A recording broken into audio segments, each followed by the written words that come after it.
Bom, pessoal, oi? Pode.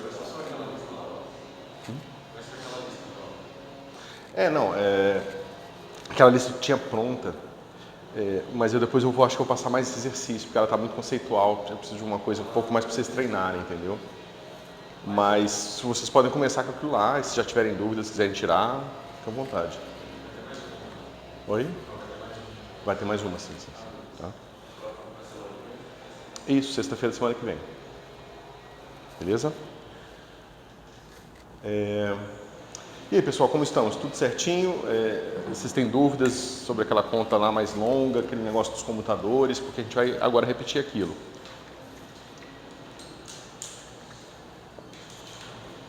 Como na aula passada eu fiz a versão mais didática possível, essa vez eu vou pular aqueles termos quadráticos que eu sei que não importam para a gente poder fazer um pouco mais rápido, tá? Porque agora nós estamos interessados no seguinte: repetindo aquela questão da rotação, né, que a gente fez para o plano XY, vocês vão encontrar agora que você vai ter outros geradores. Você vai ter o LX, né? É fácil repetir aquela conta, você vai ver que vai ficar assim: XYPZ menos ZPY, tá? Novamente, o mnemônico é sempre assim, da ordem crescente, tá? Então você quer saber se o Y vem antes do Z, isso vai acontecer para o X e para o Z. Digamos, o menor vem antes do maior, o Y é a exceção. Se vocês quiserem lembrar, a mesma coisa que acontece no produto vetorial, certo? Então, o Y é a exceção. Então, em vez de você começar com XPZ, é ZPX menos XPZ. Tá certo? E aí, como eu falei, o Z volta a ser ordem crescente. X, PY, que a gente já tinha feito, né? Y, PX. E esses são os geradores, ou seja, você pega ali a função de onda, você gira infinitesimalmente em torno de uns dos eixos e você vai encontrar cada um desses geradores aqui fazendo cada uma daquelas rotações. Sempre lembrando que para você chegar nessas expressões, você está fazendo rotações no sentido horário, tá certo? Seguindo a regra da mão direita, certo? Então a regra da mão direita é importante para você saber o que é horário e o que não é horário, entendeu? Ok. Então a gente quer saber agora o comutador desses caras aqui. E é bastante mais difícil do que você simplesmente fazer do caso das translações, em que os comutadores são zero. Você pode fazer usando, claro, o lado direito, mas, na verdade, o lado direito já é a solução dos comutadores, de certa forma, tá certo? Então, a maneira geral de se fazer isso é usando aquela regra da transformação seguida da transformação e depois suas inversas, tá certo? Ou seja, para a gente encontrar a álgebra de Lie, a maneira geral de se fazer é essa aqui, né? Você vai fazer, eu já vou escrever de trás para frente, tá? Porque é claro que a primeira transformação vai estar aqui, essa aqui é a última, tá certo? Então a gente vai terminar com uma rotação de menos epsilon y em torno do eixo 2, né?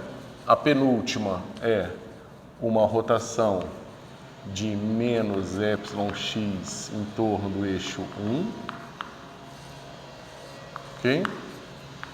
Agora a gente tem a segunda, que vai ser uma rotação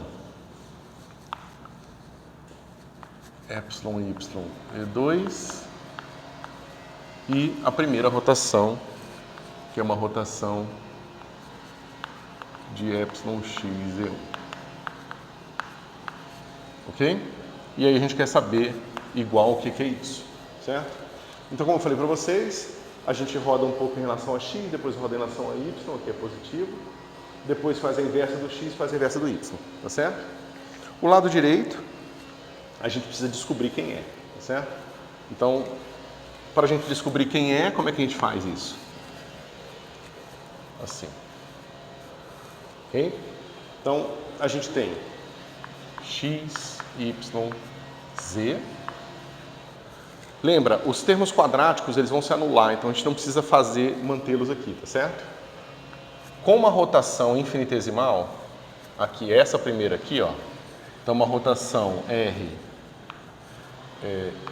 E, X, E1, no que a gente cai, pessoal?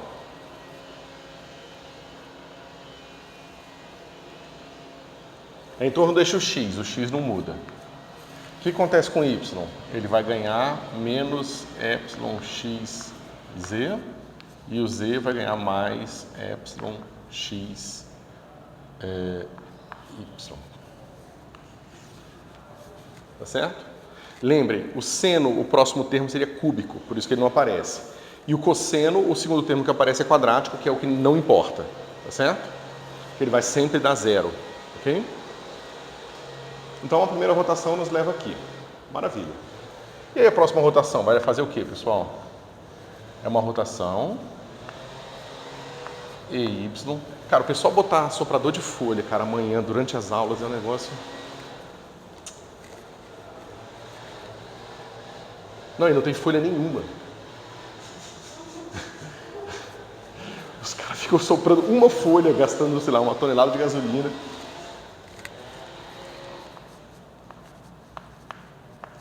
Tá. Então a gente vai fazer uma rotação agora em torno do eixo Y, tá? Novamente, lembra do sinal oposto, né? Lembra que o sinal negativo fica no primeiro que está rodando aqui, justamente porque é aquela questão do horário, tá certo? Quando for em torno do Y, vai ser o contrário. Então vamos lá. Aqui, a gente está fazendo giro em torno do Y. Então esse cara não mexe, ele fica quietinho aqui. Y menos EX, Z, tá certo? Esse cara vai rodar, então vai ficar X mais Epsilon Y, a componente Z do momento, que é Z mais Epsilon X, Y. Tá certo? O sinal de menos vai ficar aqui, tá certo? Esse cara aqui, ele é ele mais Epsilon X. Espera aí, tem uma coisa errada aqui, né? Aqui é... Ah, não, tá certinho. Epsilon X, Y menos Epsilon Y, X. Até aqui alguma dúvida? Beleza. Agora vamos fazer a última aqui. Certo? Então vamos fazer uma última não. A primeira inversa, né? Então a gente vai inverter, agora a gente fez essa aqui, a gente faz a inversa dessa. R menos Epsilon Y, menos Epsilon X, E1. Bom, como é que fica isso aqui, pessoal? A gente está girando em torno do eixo X, então vai misturar só esses caras aqui. Esse X aqui permanece, então ele não muda, né? Fica X mais Epsilon Y, Z mais Epsilon X, Y. Ok? Agora eu vou misturar essa e essa. Então repete aqui, vai ficar Y menos Epsilon X, Z mais Epsilon X nossa.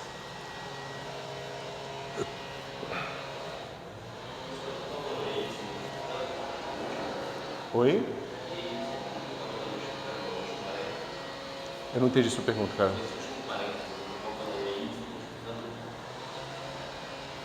Qual? Aqui? Não, esse, ó, tô girando aqui em torno do Y, então tô misturando esse com esse, tá certo? Então o primeiro vai ser esse, EY, esse, e depois esse repete, menos EY, esse. É sempre assim, né?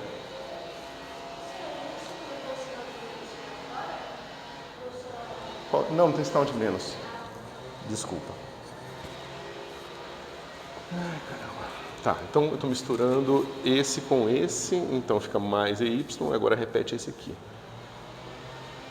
Z mais EX, Y menos EY, X. Ok? Então, eu estou fazendo em torno do X, em torno do X com menos, vai ficar esse, mais EX vezes, beleza? E agora vai ficar esse.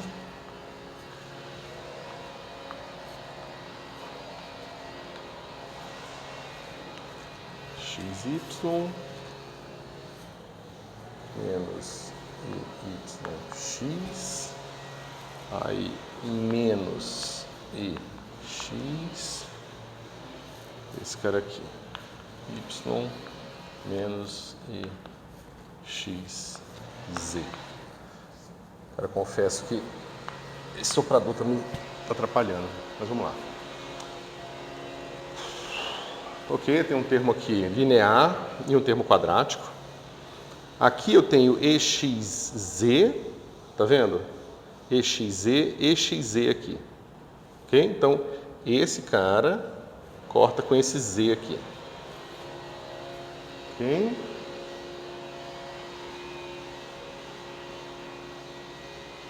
Ok, acho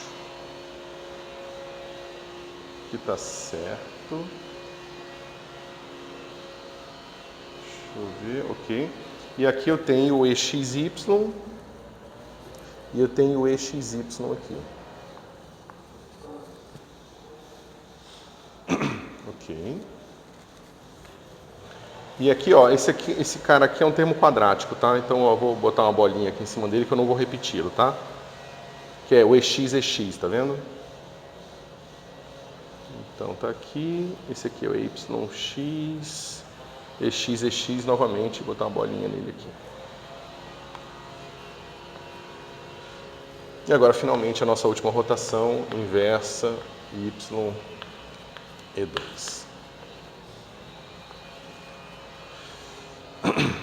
Então agora em torno do Y é a inversa, então vai ser repetir esse cara aqui, então vai ficar X mais EY, Z mais EXY. Aí como é a inversa, agora vai ficar com menos aqui, o EY, e repete esse cara aqui, que vai ser Z menos EYZ, EYX, Z menos EYX, e aquele, já, pronto, só isso, né? Porque esse cara aqui seria um quadrático aqui, de qualquer forma aqui não importa. Ok. Deixa eu ver se já deu o que eu queria. Então, esse cara aqui sobra, aí vai ter o EYX. Aqui é Y mesmo. Isso. Esse cara aqui sobra, vai ficar. E esse aqui, ó, EYZ corta com EYZ aqui. Tá certo? Depois eu vou simplificar o resultado aqui. Aqui, como é que vai ficar? Esse aqui só repete, né? E aí a gente já colocou todo mundo, vai ficar assim. Y menos EX, EY, X. Tá certo? Que é esse cara aqui. Ok? E no fim, esse cara aqui vai ficar a repetição dele, Z menos EYX, e acabou, né? Mais EY que multiplica aquele cara lá, que vai ser X mais EYZ mais EYZ mais EXY.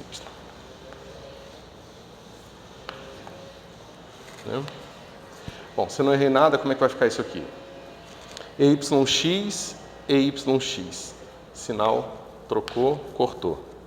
EY quadrado já vai ser zero, esse cara aqui não importa também. Então esse cara aqui, ó, é zero. Então você vê que o Z ficou só Z. É o mais fácil da gente ver aqui, da Z aqui. Não mexeu nada, tá certo? Novamente, estou ignorando os quadráticos para simplificar a nossa vida, tá certo?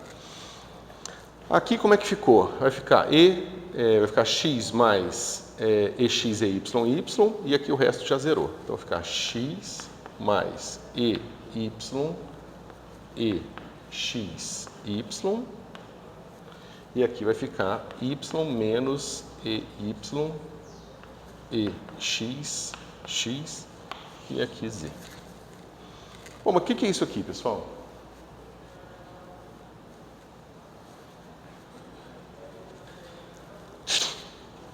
O que é isso aqui?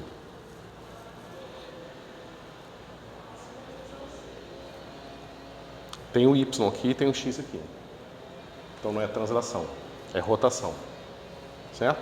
Isso aqui está positivo aqui e está negativo aqui. Então é sentido anti-horário. Tá certo? Então isso aqui vai ser U de EX e Y E3. Só que é anti-horário, então é menos.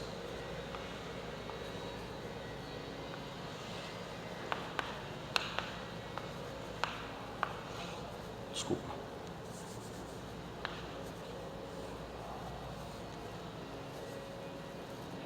Tá certo?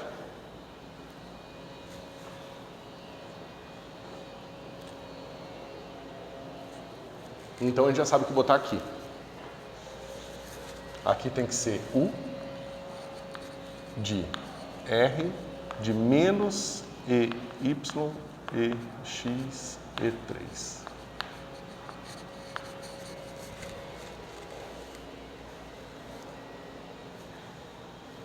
Certo? Até aqui está tudo razoável? Eu sei que é uma continha chatinha, eu fiz ela de certa forma rápido aqui. Vocês depois fazem no caderno direitinho, tá? Tem que fazer sozinhos porque é uma coisa muito pessoal. Agora, o lado esquerdo, aqui, a gente já fez a expansão, né? A gente lembra, isso aqui vai ficar assim. Identidade mais I, epsilon, Y. Então, aqui é menos... mais I, epsilon, Y. Deixa eu ver se isso, mais I, epsilon, Y. LY sobre H cortado, aí vai ficar mais I epsilon X LX sobre H cortado, aqui vai ser identidade menos epsilon I epsilon Y LY sobre H cortado e identidade menos I epsilon X LX sobre H cortado. Tá certo? Isso aqui vai ser o quê?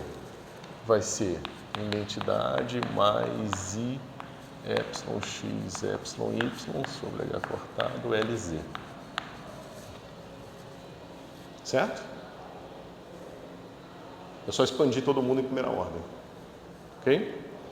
Bom, pessoal, mas aqui, identidade, identidade, identidade, identidade, corta com esse cara aqui. Aí a gente vai ter os termos quadráticos, que não importam, e vai sobrar o quê? Vai sobrar os termos cruzados, né? Então vai ser LY com LX, LY com LY, não importa, e LY com LY... Peraí, aqui está errado. Certo?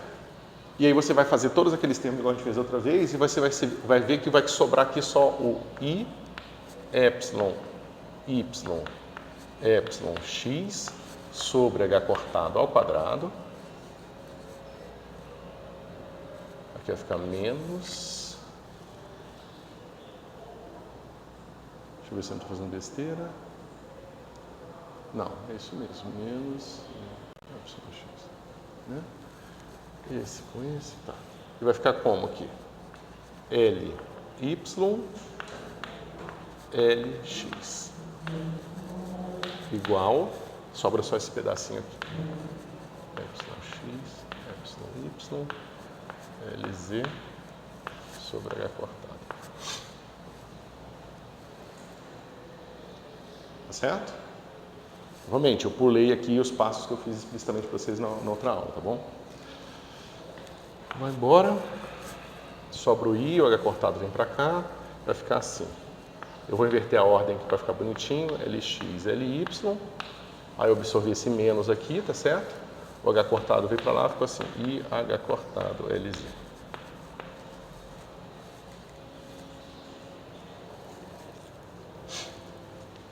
Que é o resultado que nós queríamos. Novamente, falando para vocês, isso aqui, digamos, é a solução dos comutadores em termos dos comutadores base da sua álgebra, tá certo? Mas isso aqui você conta como uma solução para essa álgebra de Lie aqui. Essa parte da álgebra de Lie é geral para qualquer representação do grupo de rotações, tá certo? Isso aqui é particular para a maneira que você está representando isso na mecânica quântica, tá certo? É claro que se você calcular os comutadores aqui, tem que dar aquele mesmo comutador lá. E é fácil fazer essa conta também, tá certo? Mas entendam que isso é uma coisa independente. Você pode chegar... tudo que a gente fez aqui, ó, independe da representação desses operadores poder ser... da representação não. Desses operadores poderem ser escritos em termos desses outros, tá certo? Isso é independente. Isso aqui vale sempre. Simplesmente eu estou supondo que são geradores que são diferenciáveis, né, que você pode expandir em torno da origem, e que eles representam um grupo de rotação. Então isso aqui é geral, tá certo? Isso aqui é muito mais geral que aquilo lá. Tá certo? Mas no caso da mecânica quântica a gente vai estar interessado na situação onde isso é verdade. Mas o que a gente vai descobrir é que tem outros operadores que, por fazerem parte da representação do grupo de rotação, têm essa mesma álgebra, mas não vão poder ser escritos assim. Isso vai ser o pedaço de spin da representação, tá certo? Então, por isso que eu estou tentando chamar bastante a atenção de vocês de que isso aqui é mais geral que aquilo lá, certo? É parte do que a gente vai usar para modelar o spin.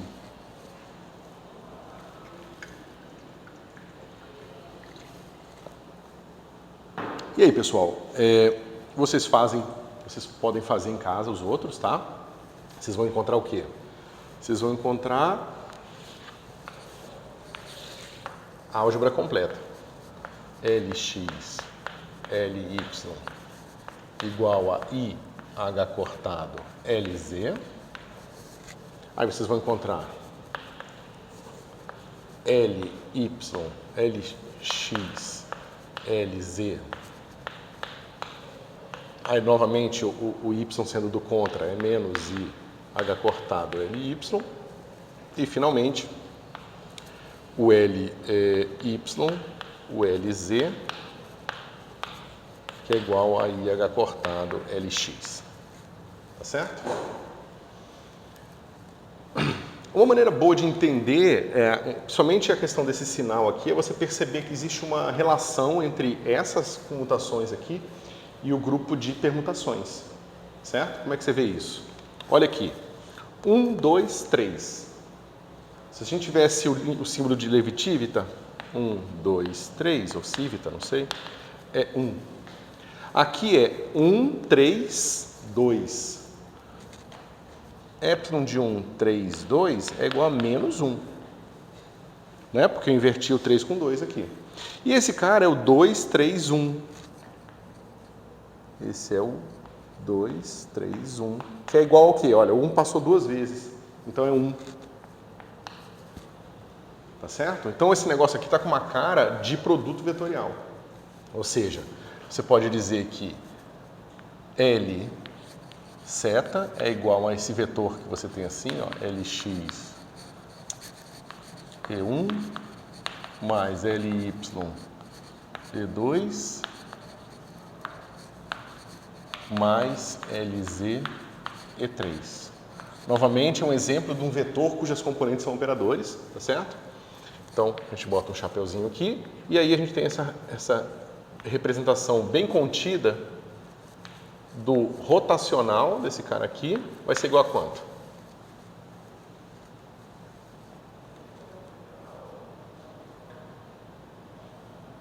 Vocês lembram como é que é o rotacional do vetor? Parece que é zero, né? Porque o rotacional do vetor com ele mesmo é zero. Só que tem que lembrar que as componentes não comutam, porque as componentes do seu vetor agora são operadores. Né? Como é que fica essa fórmula aqui do rotacional? Vocês lembram? Isso. Isso. Então você vai ter uma coisa assim, né? Esse cara aqui vai ser Ly, Lz menos Lz, Ly. E1. Certo? Aqui você vai ter L LZ LX menos LX LZ E2 e aqui é o LX LY menos LY LX E3. Isso aqui é igual ao que, pessoal? Isso aqui é IH cortado LX, IH cortado LY, IH cortado LZ. Então isso aqui é igual a IH cortado L. Então o rotacional de L com L é igual a L. Tá certo? Mas novamente está misturando a álgebra dos operadores com o espaço vetorial tridimensional habitual que vocês estão acostumados. Certo?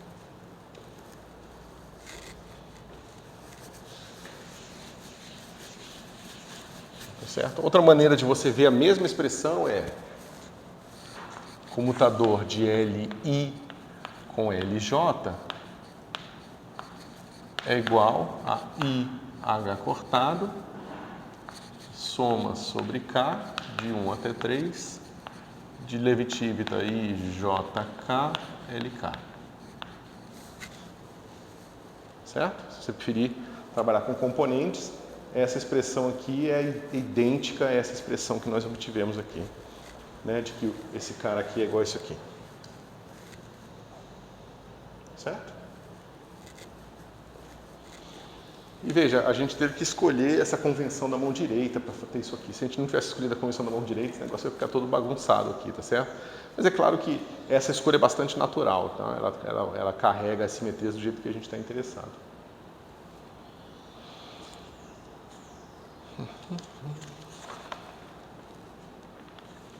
E aí, pessoal? Olha que interessante. Como é que ficou a álgebra do P? Vocês lembram como é que tinha ficado? Ficou assim, ó. X com L... deixa eu ver como é que a gente fez só para... botar o LZ aqui. Como é que ficou isso aqui?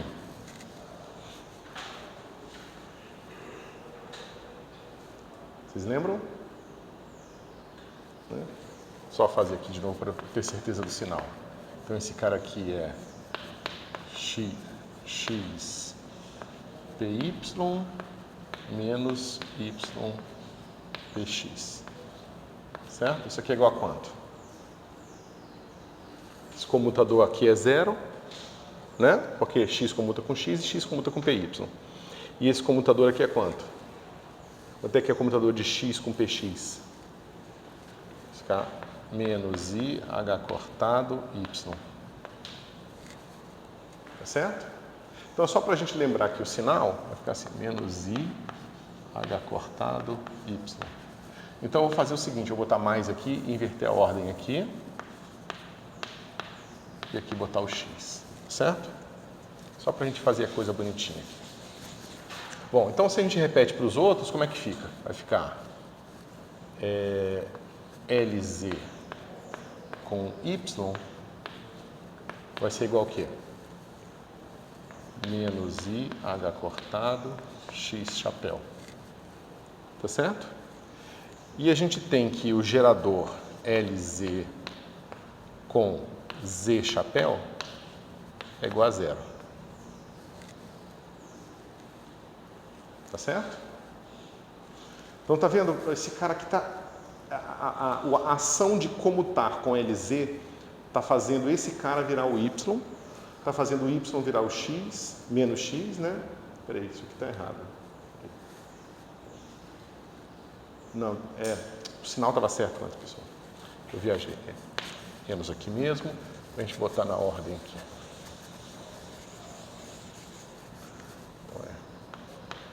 X com LZ, Y com LZ, Z com LZ. Tá certo? Ok, então você vê que como está X com LZ, está fazendo a ação do giro, tá certo? Daquele giro de 90 graus, ou é o gerador da rotação finita, tá certo? E a mesma coisa aqui. A gente tinha visto que, se eu faço a mesma brincadeira para o P, a gente tinha encontrado a mesma coisa.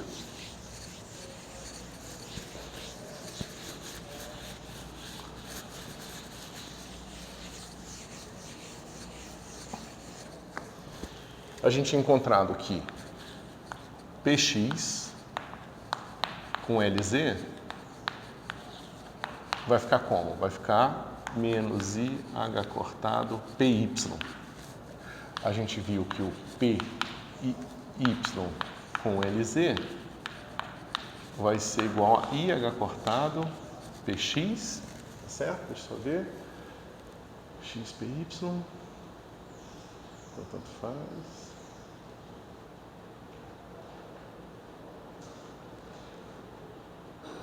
Peraí, não, tá errado, né?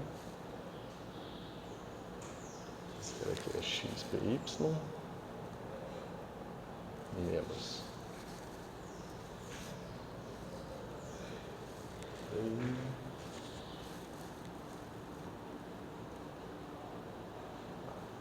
PX, XPY, então dá menos, tá certo. Então, ok.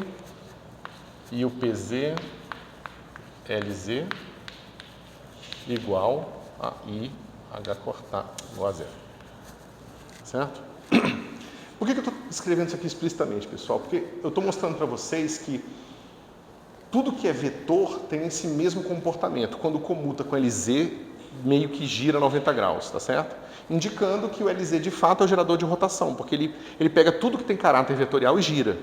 Só que olha que interessante, o próprio L também é um vetor, certo? Ou seja, vamos pegar essa nossa regra aqui. Se eu pego aqui o comutador, agora eu estou pensando que o L que está aparecendo aqui é o L que eu vou girar, tá certo? E aqui é o L que está girando. Só que a gente já viu esse cara aqui. Esse cara aqui vai dar menos IH cortado LZ, LY.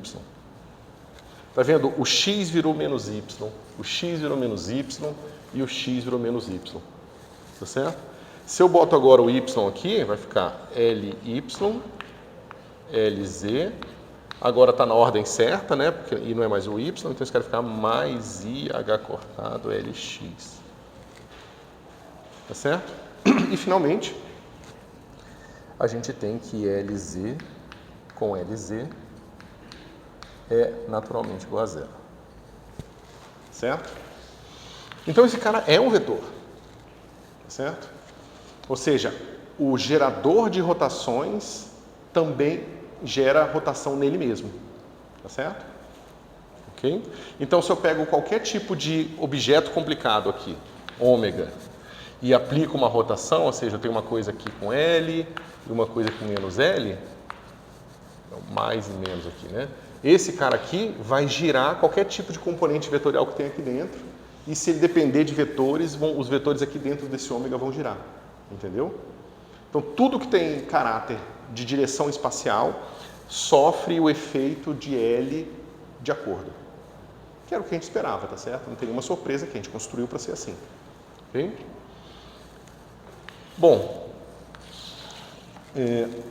se eu quiser fazer um giro numa direção arbitrária, como é que...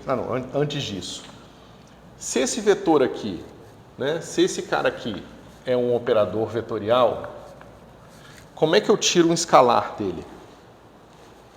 Como é que a gente faz para tirar um escalar de um operador vetorial?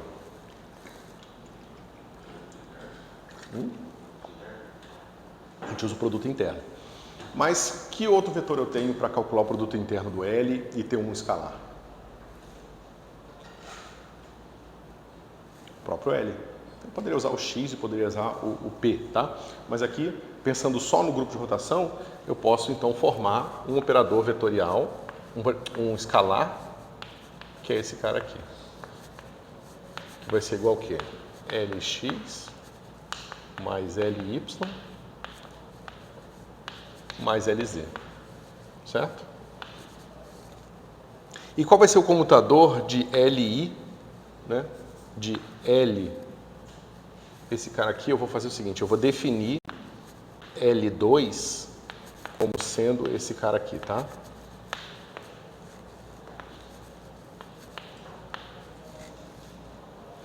Qual é o comutador de Li com L2? O que acontece quando eu giro um escalar? Nada. Então vocês podem fazer essa conta, é bastante simples, dá zero. Não de uma forma simples, trivial. Se você rodar esse cara aqui, ele vai virar uma outra coisa, que quando você rodar os outros vai ter outra mesma coisa com o sinal oposto e vai se anular. E esse cara aqui é de fato um operador escalar. Um operador escalar é um operador que não muda quando você gera uma rotação, quando você aplica uma rotação no sistema. Certo? Ok? Então lembra que a gente tinha falado antes, né? A gente podia ter um problema por simetria de rotação, né? LZ aqui, por exemplo. Só que a gente sabe que se esse cara tem simetria de rotação em todas as direções, então ele não só vai comutar com LZ, mas ele vai comutar com LX e com LY. Certo? Se esse problema é simétrico por rotação em qualquer plano, então esse cara comuta com todo mundo.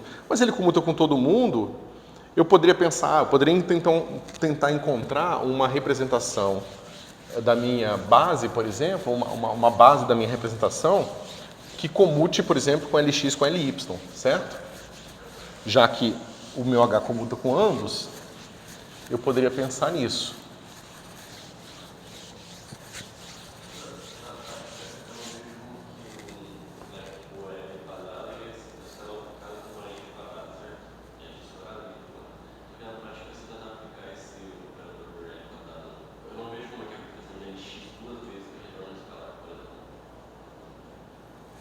É porque a aplicação de LX duas vezes no psi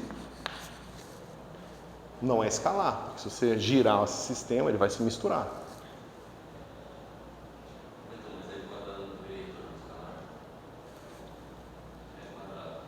Então, essa soma aqui é um escalar, mas esse cara individualmente não é. LX quadrado não é um escalar. Lembra que eu estou falando de escalar no sentido da rotação, certo?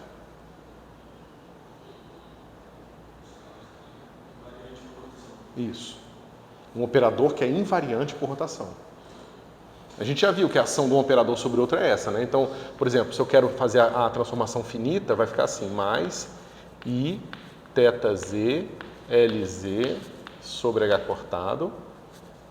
Aí eu pego um operador ômega qualquer aqui, exponencial de I θz Lz sobre H cortado. Isso aqui gera a rotação desse objeto. O que eu estou falando é que existem objetos que são escalares no sentido de que isso aqui vai ser simplesmente igual a ômega. Esses objetos são escalares. Né? Claro que aqui eu fiz só Lz, eu teria que fazer uma rotação qualquer, certo? Para que seja de fato um escalar. Imagina, um operador, ele mede alguma coisa. Tem coisas que são mensuráveis cuja a medida depende da direção. Por exemplo, o momento linear. O momento linear é um observável, uma coisa que você mede, só que você precisa determinar em qual direção você está medindo. Você fala, qual é o momento linear na direção X? Aí você mede o momento na direção X, entendeu? Então, essas quantidades cuja medida depende da especificação da direção são o que a gente chama de operadores vetoriais.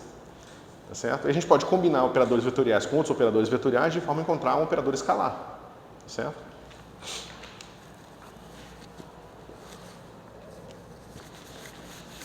Mas o ponto é,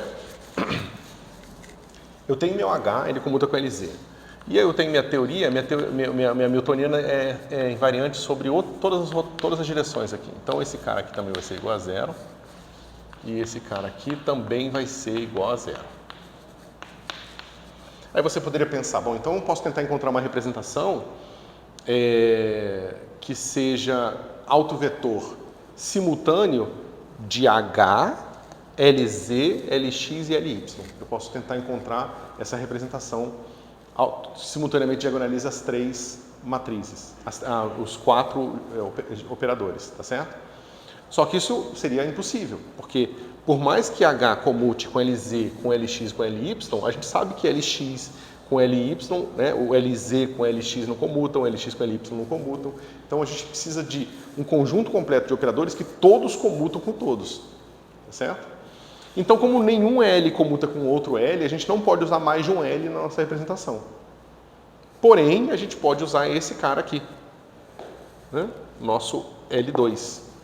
Porque o L2 comuta com todos os geradores, certo? Ou seja, se isso aqui é verdade, é muito simples você se convencer que isso aqui é verdade. Certo? Então, para um problema com simetria de rotação, você pode ter esse conjunto completo de operadores. Esse aqui que eu vou fazer agora.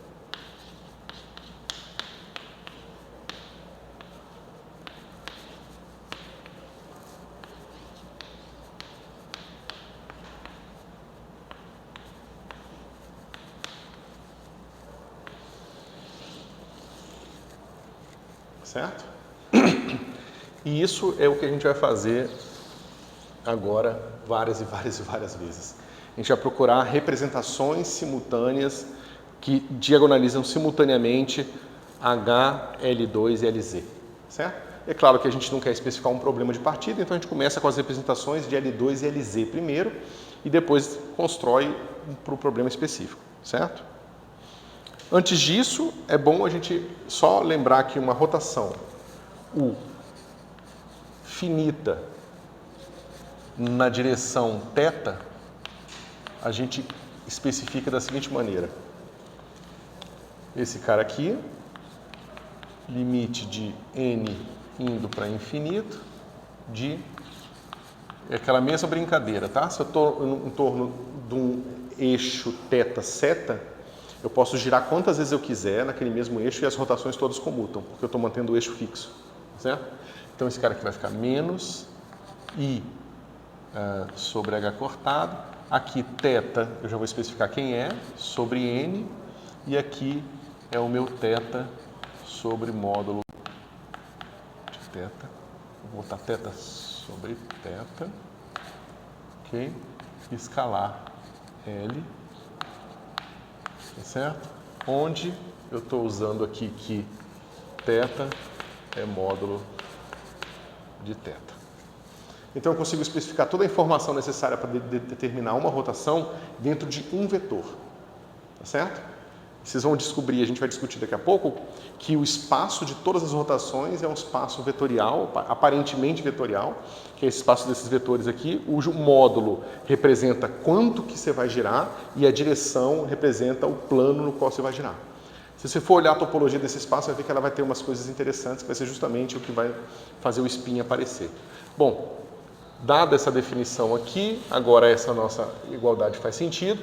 Quando eu faço meu limite, esse cara aqui vai ficar exponencial de menos I θ escalar L sobre H cortado.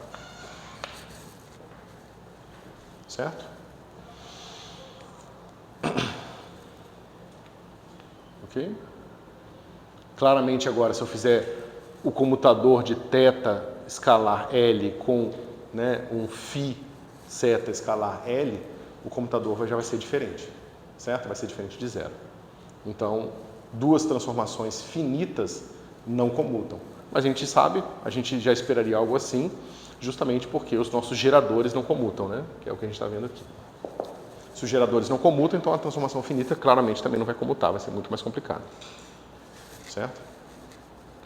E a gente não tem uma tabela de multiplicação bem definida para o grupo de rotação. A gente não tem uma fórmula fechada para, dada uma rotação em torno de um eixo, né, seguida de uma rotação em torno de outro eixo, a gente não tem uma fórmula fechada que diga qual é o eixo final que aquilo ali representaria.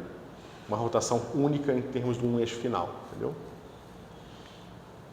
Até aqui tudo bem, pessoal? Vocês estão com uma cara meio enigmática, não sei se vocês estão viajando.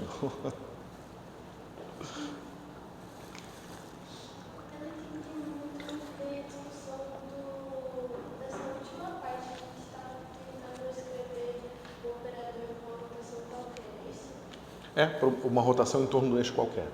Eu só estou definindo mais ou menos, né? Eu não estou explicando assim, não estou dando exemplos de aplicação. Eu só estou dizendo que para você fazer uma rotação agora em torno de um eixo qualquer, você representa dessa forma. Eu entendo que seja para generalizar, mas para a nossa discussão, por que a gente está fazendo isso? Para a nossa discussão não vai ter nenhuma serventia agora, mas como a gente está passando por isso agora, eu já defino uma coisa que a gente vai usar mais para frente, entendeu? Mas sim, parece que tá meio quebrado aqui. Você tem razão. Mas é importante saber. Ok. Então vamos começar com a brincadeira que a gente quer, né? A gente sabe que LZ comuta com L2. Então a gente pode procurar representações que sejam simultaneamente autovetores de LZ e de L2, certo? Então é isso que a gente vai fazer. A gente vai dizer que existe uma representação alfa, beta, tal que L2 em alfa, beta dá alfa e LZ em alfa, beta é igual a beta. Alfa, beta. Certo? São operadores, são autoadjuntos, então os autovalores são reais. Os operadores comutam, então existe uma base que diagonaliza simultaneamente os dois operadores, então isso aqui é bastante geral. Toda vez que eu tiver dois operadores que comutam, eu sempre posso escrever isso aqui. Certo?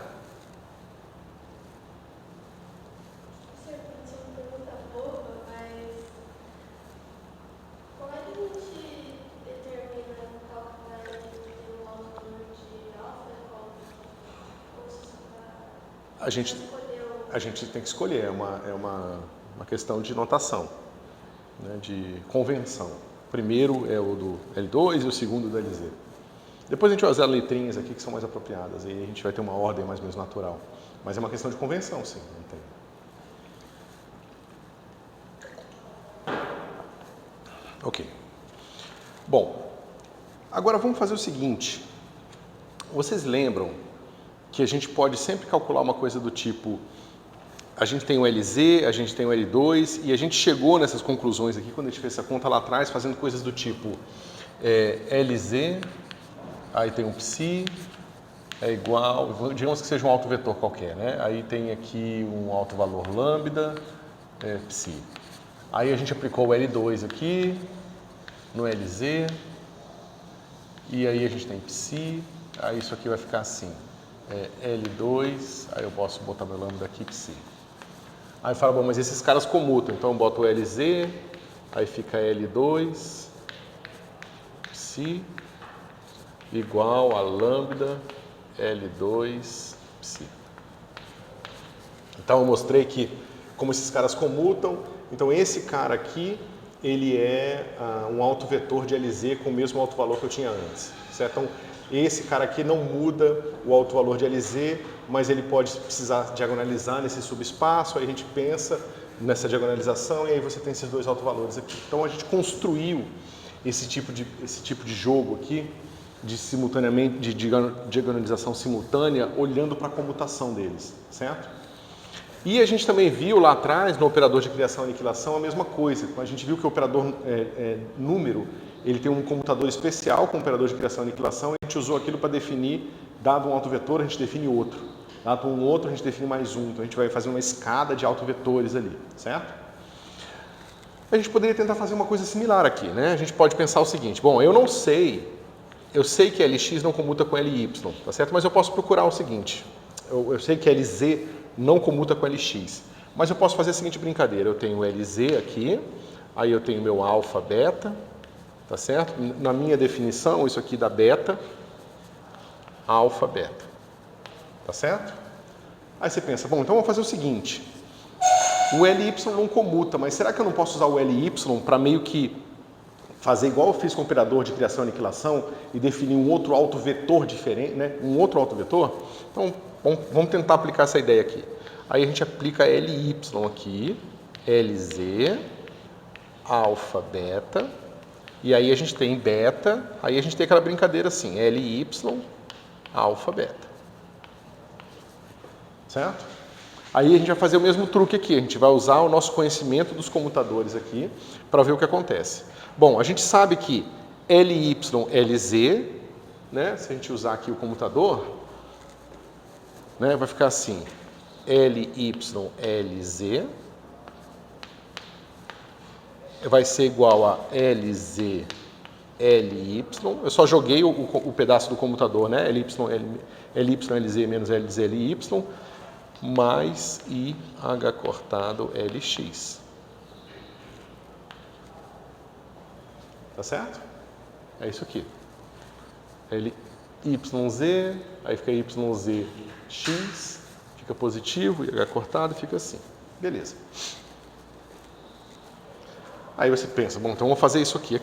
Então, na hora que eu trocar, eu vou ter o que eu queria, que vai ser o meu LZ, LY, só que eu vou ter mais IH cortado LX aqui. Certo?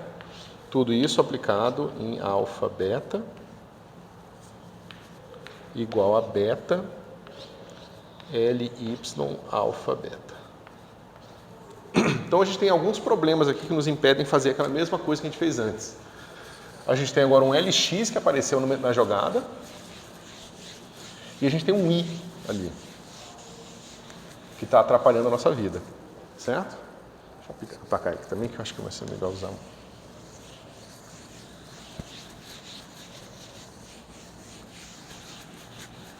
Eu vou jogar todo mundo para o outro lado e vou ver o que acontece. Então, ó, eu quero ver o que acontece se eu tentar tirar o LZ aqui para ver se eu encontro alguma coisa que ainda é autovetor do LZ, tá certo? Ou um autovetor diferente, no caso. Então, vamos lá. Quando eu faço isso, o que vai acontecer ali? Eu vou ter o seguinte, LZ, e aí aqui vai ficar assim, LX não, está fazendo com LY, né? LZ. LY, alfa, beta, né? E agora eu vou ter assim, deixa eu ver se eu não estou fazendo besteira. Então esse cara passa para o outro lado, vai ficar isso. Vai ficar L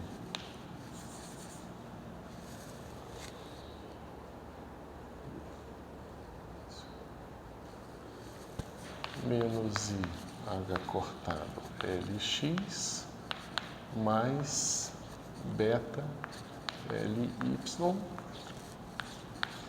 alfa beta. Certo? Eu só joguei esse pedaço para cá. Esse cara aqui ficou que eu já tinha. Isso, o LY tá lá. Ok. Bom, então, aparentemente não funciona. Dá um negócio esquisito aqui. Eu tenho uma combinação de LX e LY aqui. Aqui eu tenho o que eu queria, né? Porque eu queria saber se esse cara aqui tem um outro autovetor associado aqui, por mais que o meu autovalor fosse diferente. Poderia ser diferente aqui, certo? Só lembrando que isso aqui fosse zero, isso aqui ia dar a mesma conclusão que a gente tinha chegado antes, mas não é zero e ainda é imaginário, certo? O que a gente pode fazer para consertar isso aqui? O que aconteceria se eu tivesse feito isso aqui, ó? L, Z, só que em vez de eu aplicar aqui, ó, tá vendo? Eu multipliquei pela esquerda por LY, tá certo? Mas vamos dizer que eu multipliquei pela esquerda por LX. O que acontece se eu multiplicar por LX aqui? Aqui ficaria LX, alfa, beta, tá certo? Como é que fica o comutador de LX com LZ?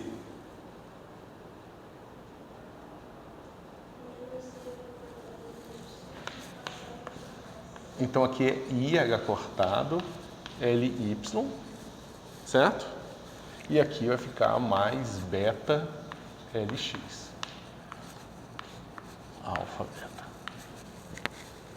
Todo mundo concorda? Bom, qual é o termo que está nos atrapalhando aqui? É esse pedaço aqui, né? Mas então, se eu fizer uma combinação linear dessa expressão com essa expressão aqui, o que vai acontecer? Eu posso combinar essa expressão com essa expressão aqui, vai aparecer a mesma combinação linear aqui, certo? E aí eu posso usar esse jogo para excluir esse... Espera um pouquinho, vamos ver.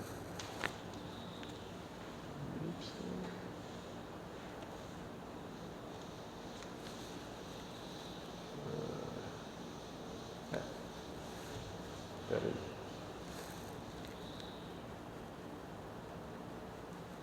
que eu estou fazendo de errado?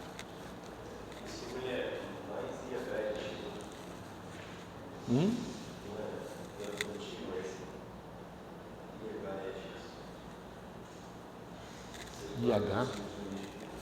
Aqui, dizendo? Não, ali é negativo, né? Porque aqui, até apaguei, esse computador aqui, né? LX com LZ é igual a LZ com LX mais IH cortado, certo?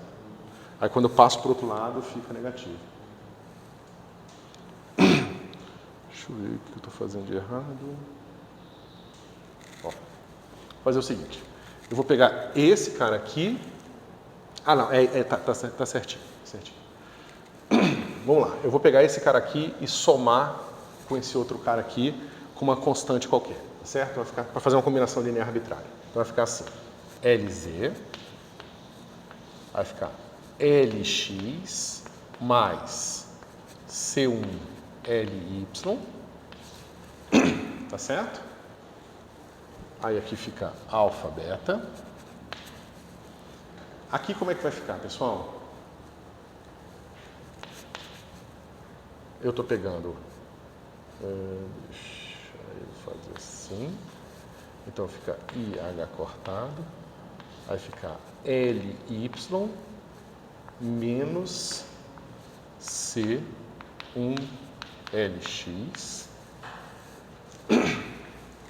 Ok.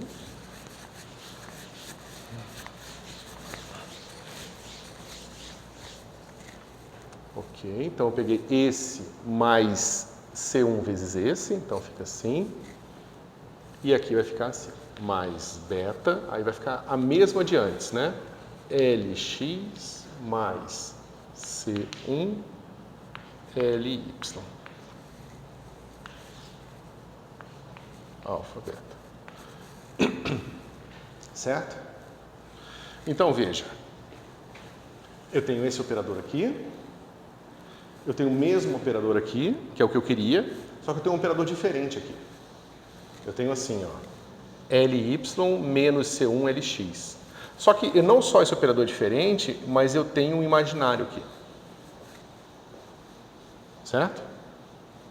O que eu posso fazer então para ter o mesmo operador aqui, aqui e aqui? Basta dizer que I LY menos C1 LX é igual o proporcional, então C2 LX mais C1 LY, certo? Se eu conseguir resolver essa equação aqui, eu vou ter feito aqui essa nossa brincadeira. Eu vou ter o comutador do LZ com um certo cara, vai ser o mesmo operador atuando aqui, o beta vai se somar com o que sobre aqui do meu H cortado. Tá certo?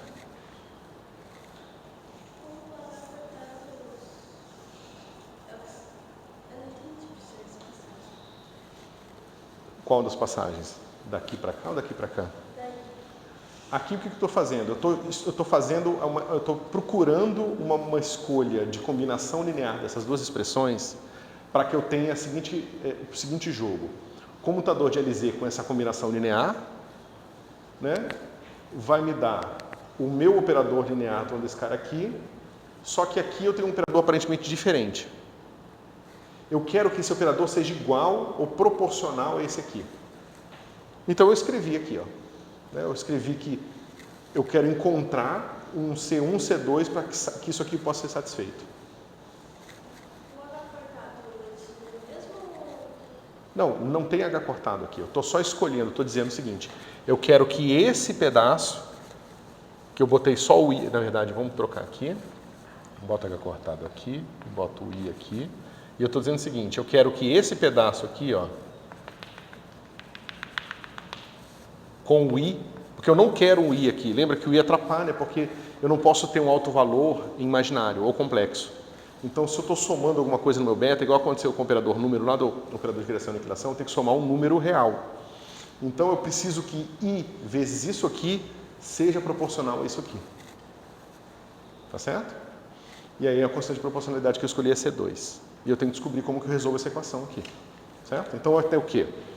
Eu tenho que I vezes LY, e aqui eu tenho C1, C2 vezes LY.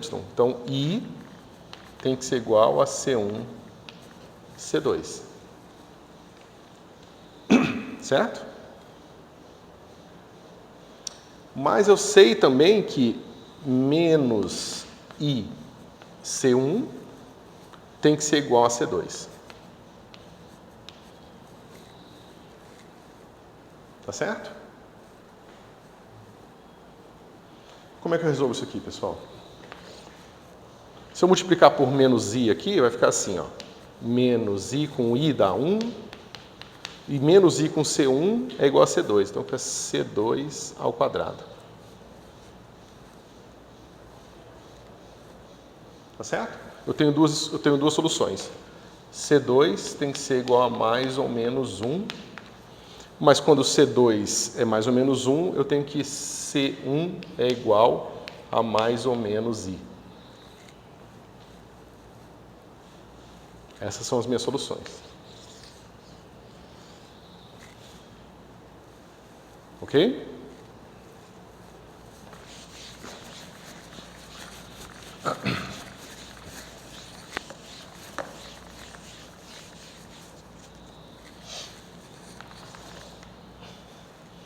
Bom, pessoal, mas se eu faço isso, se eu tenho essas escolhas aqui, ó, tá fácil, né? Vai ficar assim. L, Z. Aí eu vou fazer o seguinte, tá vendo que as minhas opções são mais ou menos 1? Eu vou chamar esse operador aqui com mais de L mais e com menos de L menos. Tá certo? Ou seja, eu vou definir aqui que L mais ou menos vão ser igual a Lx mais ou menos e Ly. Então vai ficar assim. L mais ou menos alfa beta vai ser igual a... Bom, mas a gente já sabe o que vai dar ali, ó. Vai ficar assim. Mais ou menos H cortado, porque o H cortado sobrou aqui, tá vendo? Mais beta, L mais ou menos alfa beta. É a mesma expressão lá, mas onde eu já escolhi o meu C1 de acordo. Meu C1 é mais ou menos I.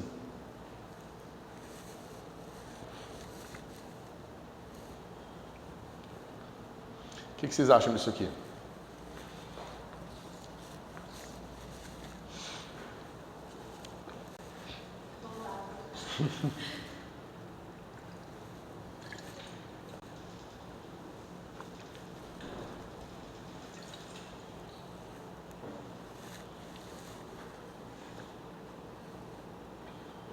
Então, olha, se alfa beta é autovetor de LZ com alto valor beta, então L mais ou menos alfa beta também é autovetor de LZ, mas o meu alto valor agora foi modificado. O meu beta ou ganhou H cortado ou perdeu H cortado. Certo? Então, se eu tenho um autovetor, eu posso encontrar outro. Se eu tenho outro, eu posso encontrar mais um e assim por diante. Eu posso ir construindo mais autovetores. Ok? Agora tem mais uma coisa aqui. Se eu calcular esse cara aqui, ó, L2 em L mais ou menos, alfa beta, meu L mais ou menos, ele nada mais é do que uma combinação linear de Lx com Ly. Mas L2 comuta com todo mundo. Então isso aqui continua sendo alfa L mais ou menos alfa beta. Então o meu L mais ou menos, ele é um operador, que a gente chama de operador escada, ele muda só o LZ, ele muda o alto valor do LZ, mas ele não muda o L2. Então se você pensar do ponto de vista física, ele está pegando um sistema que tem um certo momento angular total, o momento angular total não muda, mas o momento angular na direção Z muda. Então é como se eu estivesse meio que girando esse sistema de uma forma muito especial. Certo?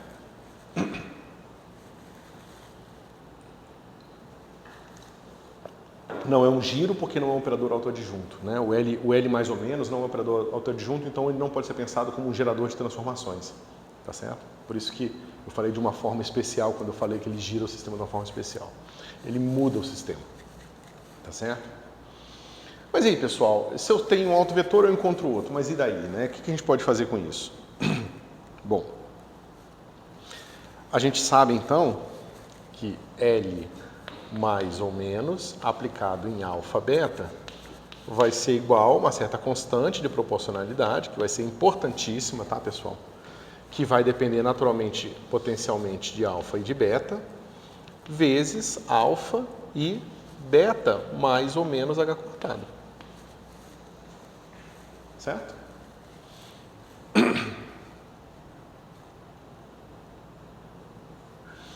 Bom, mas olha que coisa estranha.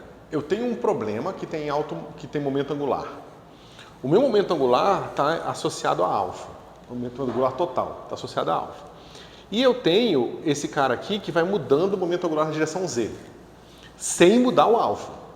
Então eu tenho uma coisa que eventualmente tem um certo momento angular total 200 e momento angular beta na direção Z 0. Mas aí eu vou somando H cortado, somando H cortado, somando H cortado, somando H cortado, eu posso facilmente somar um número de H cortado suficiente para passar de 200. Então eu mudo o meu sistema para ele ter mais momento angular na direção Z do que o momento angular total. O que seria uma coisa esquisita, né? Então a gente precisa entender como que a gente bota limites nisso para que a nossa representação respeite a comutação dos operadores. A gente vai ver como que a comutação dos operadores limita essa brincadeira que eu acabei de falar e como que a gente implementa isso na representação, certo? Bom, a primeira coisa que a gente pode fazer aqui é o seguinte. Quanto que é isso aqui, ó? Alfa, beta. L2 menos LX. Alfa, beta. Quanto que é isso aqui, pessoal? Então, bom, isso aqui é um operador autoadjunto, esse é um operador autoadjunto. A soma de dois operadores autoadjuntos é um operador autoadjunto. Esse operador aqui, ele é Lx quadrado, y quadrado e Lz quadrado. Então, se eu subtrair só o Lx daqui, isso aqui vai ser Ly quadrado mais Lz quadrado. Então, isso aqui não só é um operador autoadjunto, mas esse cara é um operador autoadjunto positivo. Porque se eu pego um operador autoadjunto e tomo o quadrado dele, eu sei que os meus autovalores vão ser todos positivos. Tá certo? Não necessariamente estritamente positivos, mas positivos. Ok? Então, isso aqui... Mas isso aqui é quanto? E aqui está errado, tá, pessoal? Eu fiz aqui, mas é Z. Por isso que eu tinha escrito certo aqui. Esse cara é X e Y. Certo? Mas quanto que é isso aqui, pessoal? Esse cara aqui é alfa e esse cara aqui é menos beta ao quadrado.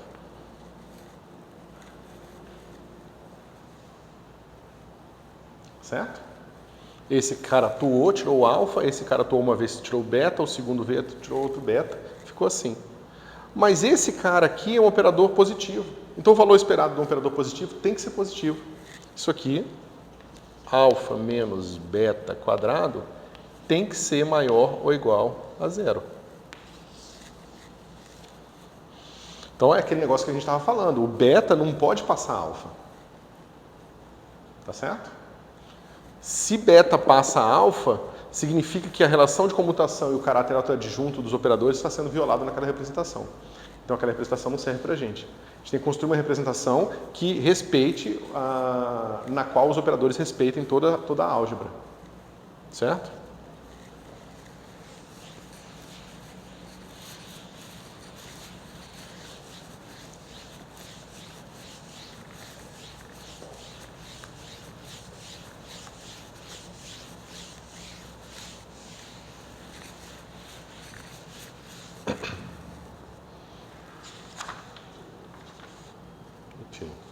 Como é que a gente faz isso, pessoal? A gente vai querer uma representação que aconteça o seguinte: L mais aplicado no alfa e num certo beta máximo.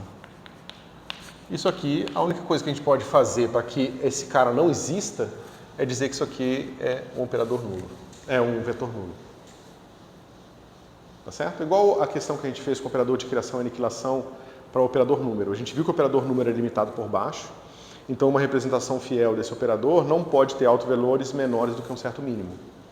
Então a gente diz que quando a gente aplica o operador de aniquilação num certo estado especial, que é o estado mínimo, a gente tem que ser elevado no vetor nulo. É isso que a gente está fazendo aqui de novo. E que também, naturalmente, a gente agora quer, diferente do operador de criação e aniquilação, que é bastante similar com o que a gente está fazendo aqui, a gente tem limite superior e inferior. Ou seja, a gente quer também que exista um beta mínimo, de forma que quando eu tentar botar menos momento angular, ou melhor, aumentar o momento angular em módulo na direção oposta, esse cara aqui está também em zero. Porque senão esse cara aqui não seria respeitado.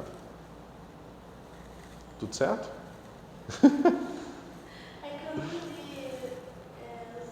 toda essa discussão de verificação. Bom, mas aqui o ponto você tem um limite, certo? E você não quer representar esse estado aqui, você quer que esse estado esteja fora da sua apresentação. Então a única opção que você tem de quando aplicar esse operador nesse estado é que ele seja o vetor nulo. Certo? O máximo seria ultrapassar o valor de alfa. A gente não sabe exatamente qual é o máximo ainda, a gente vai ter que construir e descobrir quem é. Mas a gente tem que estipular que existe um máximo tal que, né, a gente sabe que tem um número máximo. Claro que você poderia falar, se o alfa for positivo, o máximo vai ser simplesmente quando isso aqui for zero, entendeu? Porque, claro, que esse nosso limite aqui pode ser maior ou igual a zero. Mas o que a gente vai descobrir é que não é verdade. O que a gente vai descobrir é uma coisa que tem a ver com a mecânica quântica do problema, que é super interessante, que é sempre tem mais momento angular total do que numa das direções. O que é muito estranho. Você pode pegar o seu problema, alinhar ele para que o momento angular esteja alinhado na direção z, e aí você mede Lz quadrado, vai ser menor sempre que L quadrado. Sempre tem mais momento angular do que numa direção, por causa do princípio de incerteza de Heisenberg. Tá certo? E aí a gente vai discutir isso mais para frente. Porque se a gente tivesse a mesma quantidade, a gente saberia exatamente o que estaria acontecendo com todas as direções. Mas eu não posso saber quanto está na Lz, Lx e Ly ao mesmo tempo. Pode falar. Professor, por que o limite superior da zero em vez de dar, sei lá, o próprio vetor? Porque a gente provou que o alto valor muda com mais h cortado. A gente provou isso aqui, ó. Toda vez que eu aplicar o L+, eu vou obter um outro vetor que tem o alto valor modificado por mais h cortado. Não tem como... o h cortado é h cortado, ponto final. Não tem como ele ser zero para um caso especial, entendeu? Bom. Então, sabendo disso aqui, o que a gente pode fazer? Vamos pegar o que acontece quando a gente calcular L+, L-. Isso aqui vai ser Lx mais I Ly e Lx menos I Ly. Quanto que é isso aqui, pessoal? Lx quadrado. Esse é fácil, esse com esse Ly quadrado. E o que vai acontecer com esse cara aqui? Ó? Fica Lx Ly com menos I na frente. E aqui Ly menos Lx. Então vai ficar menos I comutador de Lx com Ly. Certo? Mas isso aqui é quanto?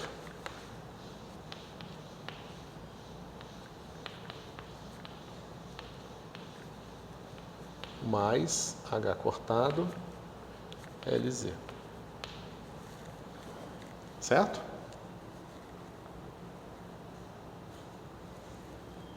E aí a gente ainda pode fazer, quer dizer, nem precisa. Então a gente sabe disso aqui, ó.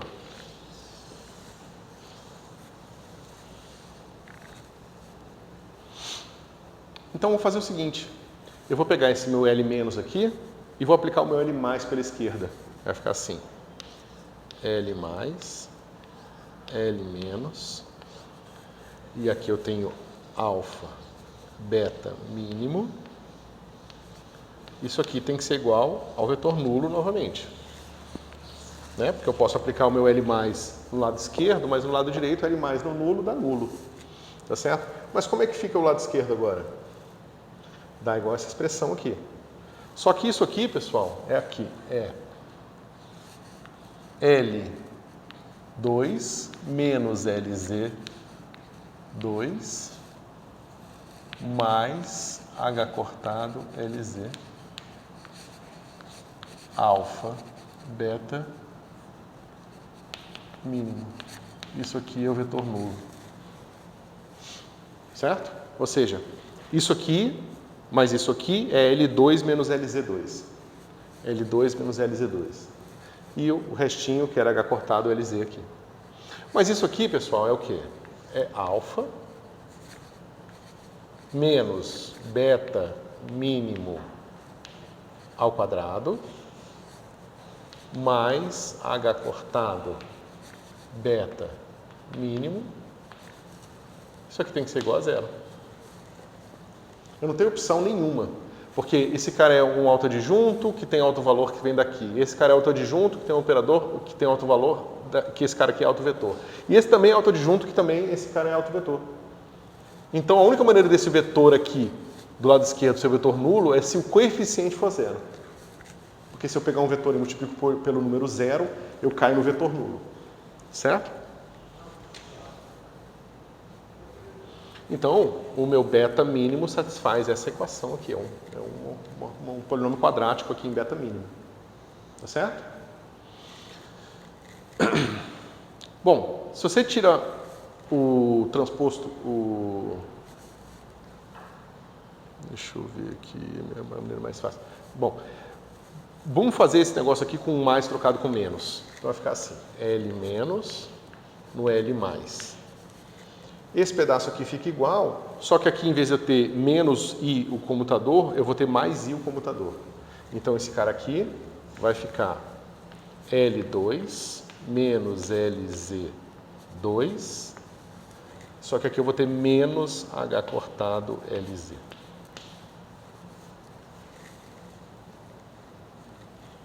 Deixa eu ver se eu não estou fazendo besteira. Ok, deixa eu ver. É isso mesmo. Bom, então se eu repito minha conta, o que eu vou ter aqui, pessoal? Qual é a diferença? É esse sinal aqui. Então vai ficar assim. Alfa menos beta 2 máximo menos H cortado beta máximo igual a zero. Ok?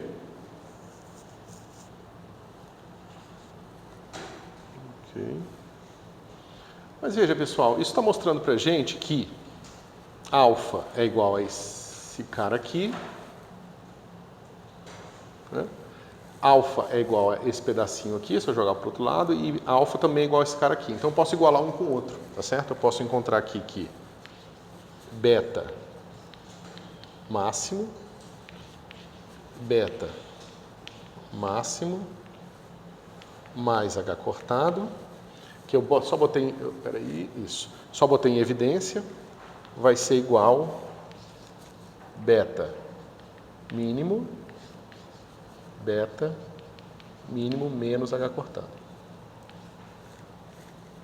Certo?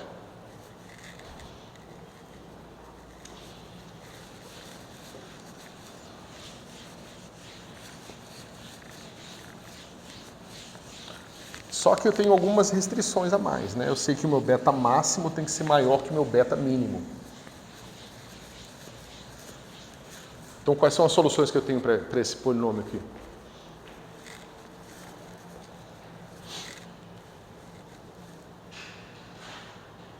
A gente pode fazer Bhaskara, pode fazer o que quiser, né?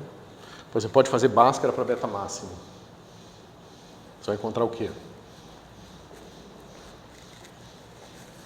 Menos h cortado, mais ou menos raiz de h cortado ao quadrado, menos 4. E aí o meu C vai ser mais beta mínimo,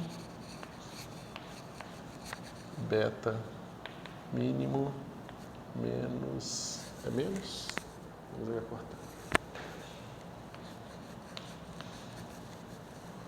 Ok.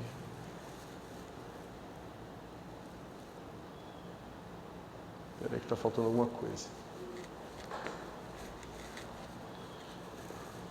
Deixa eu ver.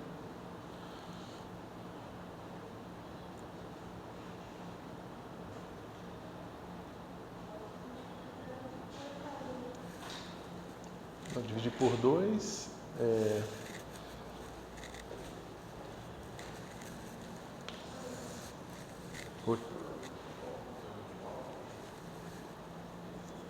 Faltando o quê? Eu posso fazer com alfa e posso fazer com. Eu posso resolver esse polinômio.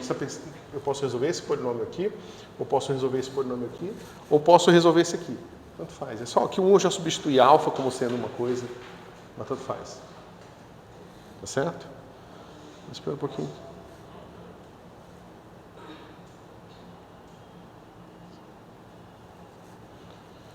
O que eu estou fazendo de errado aqui?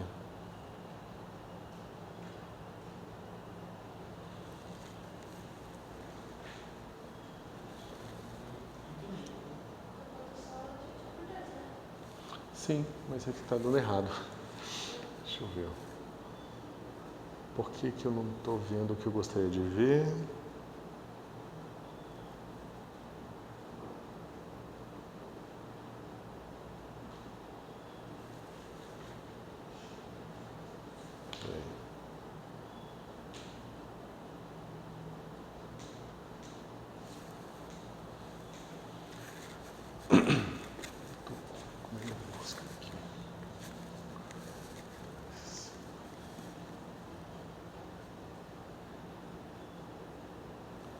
Será que é um caso particular?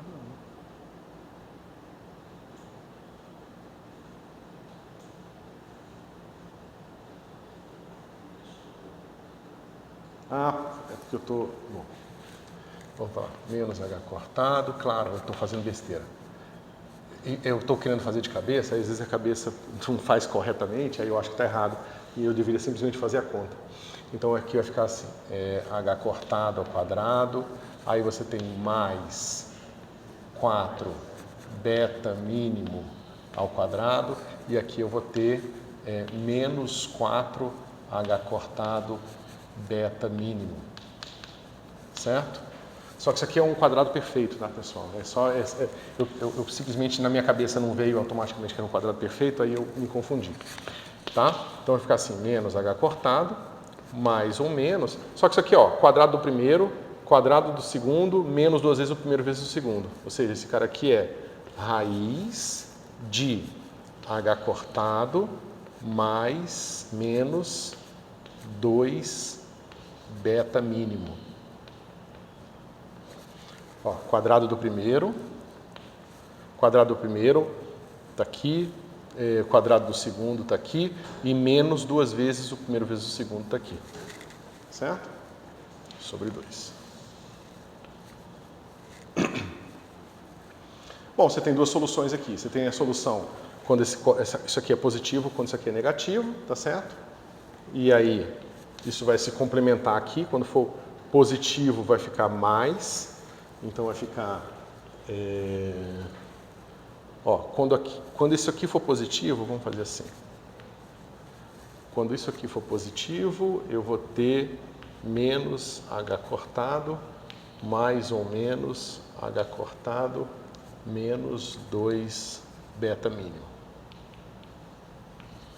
Tá certo? E quando for negativo, eu vou ter menos H cortado, mais ou menos, quando for negativo, aí eu posso botar menos mais H cortado menos 2 beta mínimo. Bom, o que isso diz pra gente, pessoal? Quais são as possibilidades aqui?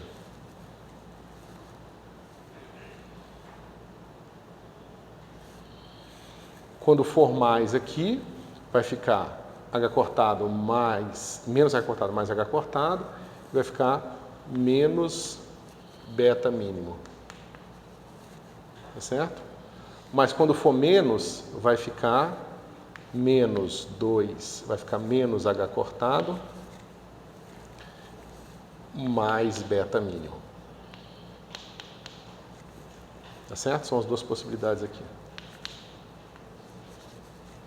E aqui também eu tenho duas possibilidades. Quando for menos, vai ficar menos H cortado mais beta mínimo.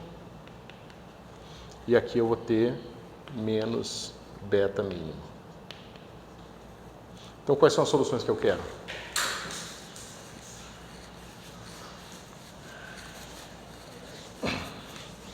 Quais são as soluções que satisfazem a desigualdade de que beta máximo é maior ou igual que beta mínimo?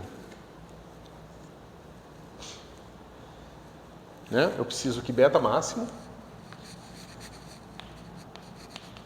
seja maior ou igual a beta mínimo. A que está aqui e está aqui. Ó. São as únicas soluções. Beta máximo tem que ser igual a menos beta mínimo.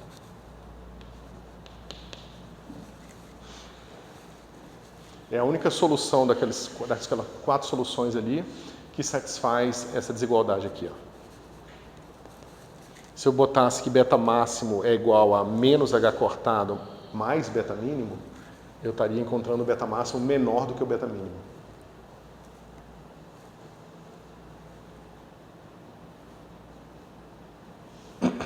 Certinho? Isso não satisfaz o nosso vínculo aqui. Então a gente já sabe que beta máximo é menos beta mínimo, tá certo? E agora a gente pode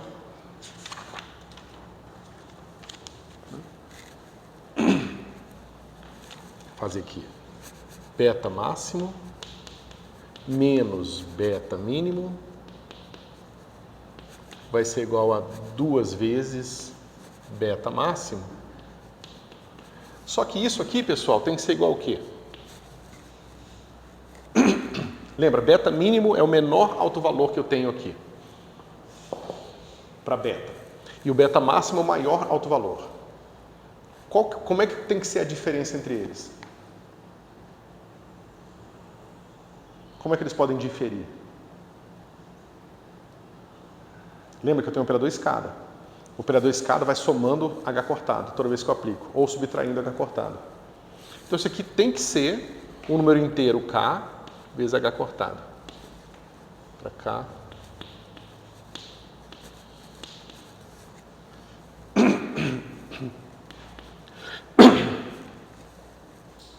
Certo? Ou seja, beta máximo tem que ser igual a K H cortado sobre 2. Olha que legal sobre 2 aparecendo aí. É um número inteiro ou um semi-inteiro multiplicando H cortado. São as únicas possibilidades que eu tenho para que eu respeite toda a álgebra dos operadores aqui na minha representação. E o fato de que eles são autoadjuntos e tem autovetores reais, autovetores com autovalores reais e assim por diante. Certo? Como é que fica a alfa, pessoal? A alfa está aqui. Ó. Cadê você? A alfa é igual a beta máximo ao quadrado menos H cortado. Beta máximo ao quadrado mais H cortado beta máximo. Então isso aqui vai ser K2 H cortado 2 sobre 4, né? que é o beta máximo ao quadrado, mais KH cortado ao quadrado sobre 2. Deixa eu ver se não errei nada. Não. Isso. Então, alfa é igual a quê?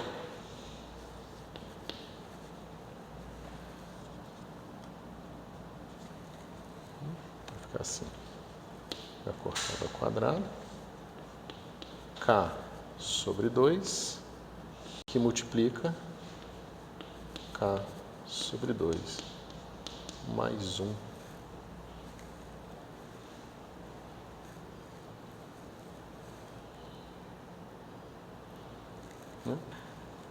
A gente eventualmente vai chamar esse cara de J, onde J vai poder ser um inteiro ou um semi-inteiro. E aí isso aqui fica com uma cara ainda mais familiar para vocês. H cortado ao quadrado, J vezes J mais 1.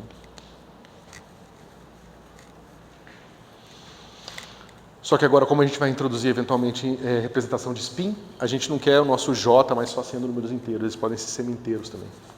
Certo?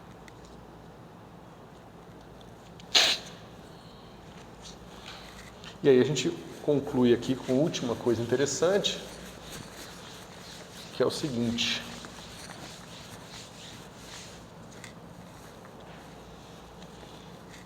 Cadê?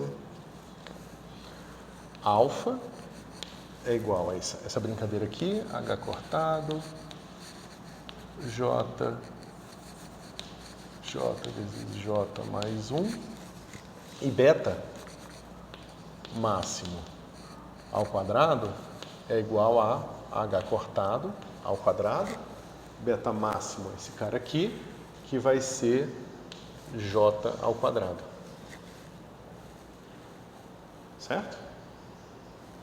Mas olha que interessante. Então a gente tinha encontrado, pela simplesmente estrutura dos operadores, que alfa era maior ou igual a beta máximo ao quadrado. E a gente acabou de descobrir que alfa na verdade é H cortado ao quadrado, J2 mais J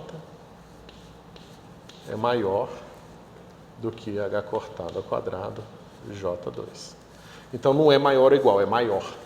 Sempre. Sempre maior. Alfa não é maior ou igual, é sempre maior que beta máximo. E aí pensem um pouco por que isso tem que ser assim fisicamente. Então, digamos que eu estou com o meu problema aqui. Tá certo? Aí ele está girando numa direção qualquer. Digamos que ele está girando aqui no plano ortogonal a esse vetor. Certo? Então, meu problema está acontecendo aqui. Aí, é claro que eu vou ter um certo valor para o LZ, para o LX, para o LY. Eu falo, beleza, agora eu vou girar o meu problema. Eu vou girar ele para ele ficar aqui, ó. Tá certo? Então, eu sei que meu problema agora está alinhado e está girando no plano XY. Tá certo? Então, eu sei que o meu LZ, atuando aqui, digamos que seja um autovetor, tá? Vai ser diferente de zero. Então, esse cara é proporcional, certo? A psi, mais que o meu LY aqui, ó, no meu psi, vai ser zero. E LX no meu psi vai ser zero. Se isso aqui acontecesse, eu teria certeza de que o meu autovetor está nessa direção aqui e eu não teria nada para medir nessas duas direções aqui, certo? Se eu aplico aqui o LZ quadrado, esse cara aqui vai dar A ao quadrado. Só que se eu aplicar o meu LX quadrado e o meu LY quadrado aqui, dá só o A quadrado. Então eu estaria medindo esse cara igual a esse. Mas por que isso aqui não pode acontecer? Porque isso aqui implicaria que psi é autovetor simultâneo de LX, LY e LZ. De LZ, LY e LX. E não pode, pelo princípio de incerteza. Esses operadores não comutam. Se os operadores não comutam, eles não têm base comum. Então eu não posso ter esse cara igual a esse cara aqui, porque ter esses dois números iguais equivaleria a eu conhecer simultaneamente LX, LY e LZ. E na mecânica quântica eu nunca posso conhecer, eu não consigo fazer medidas simultâneas associadas a operadores que não comutam, desculpa. Certo? Beleza, pessoal. Eu acho que isso encerra a aula de hoje e aí a gente vai começar agora a construir as representações aqui. Através desses operadores de escada, a gente vai construir representações da mesma forma que a gente fez para o operador de criação e aniquilação. Então a gente consegue fazer tudo sem falar de operador de posição e momento, simplesmente construindo da álgebra dos operadores.